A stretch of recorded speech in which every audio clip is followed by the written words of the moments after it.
Municipal ఎన్నికల ప్రచారంలో భాగంగా 5వ వార్డు కాంగ్రెస్ కౌన్సిలర్ అభ్యర్థి కొత్తగోళ్ల మాధవి గెలుపును కాంక్షిస్తూ వార్డులోని ఆడపడుచులు వినూత్న రీతిలో ప్రచారం నిర్వహించారు.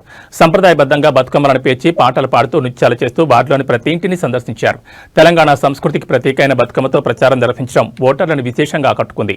అభివృద్ధి సాధించాలన్నా, ప్రజా సమస్యలు తీరాలన్నా చేతిగుర్తుకే ఓటు వేసి మాధవిని భారీ మెజార్టీతో గెలిపించాలని మహిళా సంఘాల నేతలు కోరారు. వార్డులోని గల్లీ గల్లీ తిరుగుతూ ప్రభుత్వం ప్రవేశపెట్టిన సంక్షేమ పథకాలను వివరిస్తూ స్థానిక సమస్యల పరిష్కారానికి మాధవి కట్టుబడి ఉంటారని హామీ ఇచ్చారు.